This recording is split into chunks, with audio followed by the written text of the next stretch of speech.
Is it possible to smell a disease? A few years ago, a woman claimed she could detect Parkinson's disease just using her nose. And not only that, she said she could smell it even before the symptoms appeared. Is this true, or is it just another case of altered perception? In this video, I will tell you the history of Joy Milne, and I will answer two questions. Why does Joy Milne has this super smell? And what the hell does Parkinson's disease smell? And by the end of this video, you will know if it's possible to smell other diseases.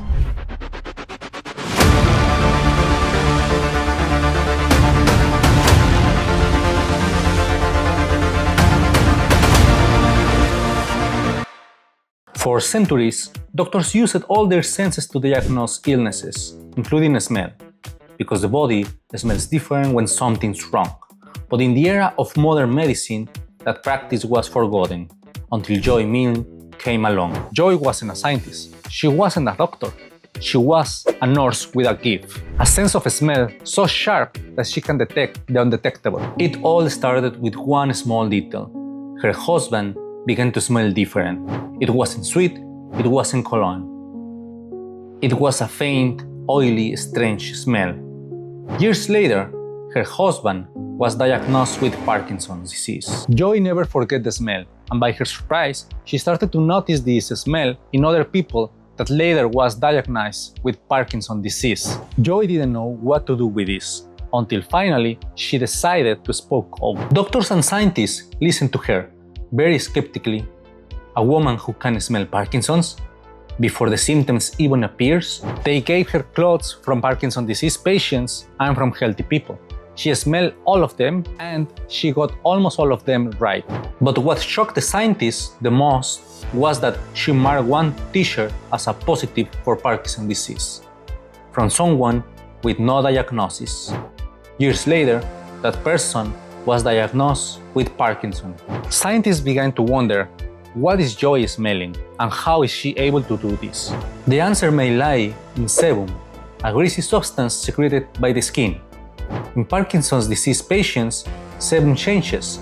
It contains compounds different from a healthy person, and those compounds smells different. The areas where Joy picked up the smell were always areas of sebum production, like the forehead and the back. Scientists decided to go deeper. They used a technique called TDGCMS. It involves heating a sample, capturing the gases and releases, and analyzing them via mass spectrometry. The goal: to identify each compound and determine the smell of Parkinson's disease.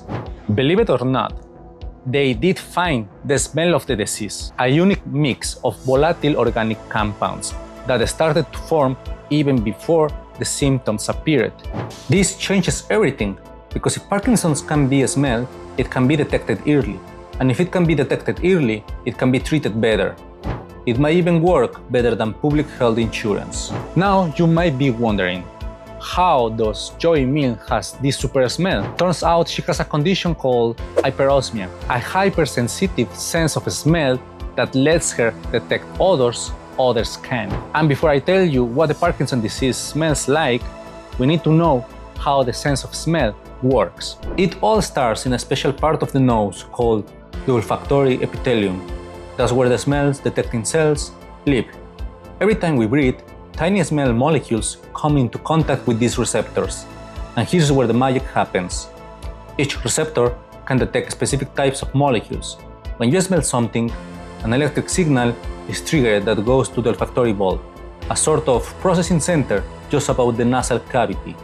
There, the signals are grouped, sorted, and sent to different parts of the brain, like the amygdala and the olfactory cortex, which identifies the scent and associates with memories or emotions. But in people like Joy Milne, the system is overloaded. And based on the mass spectrometry studies, Parkinson's disease might smell like damp wood or aged wax.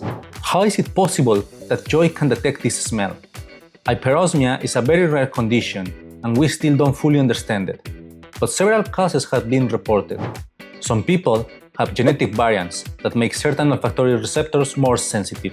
For example, some people are extremely sensitive to isovaleric acid, the smell of aged cheese or feet. Just imagine how awful that is for them. Hormones like dopamine can also affect. Studies in rodents show that dopamine affects the olfactory bulb when they are given with amphetamines. They develop some temporary hyperosmia. So yeah, people who do drugs might experience hyperosmia, and that will explain a lot of things from them. There's no doubt that the case of Joy Milne looks controversial, but it seems real. Could we smell other diseases? In theory, yes, but we need special people like Joy Milne. What do you think? Let me know in the comments, and if you like the video, give a like. And I will invite you to watch my video about ice powers and how useless they are.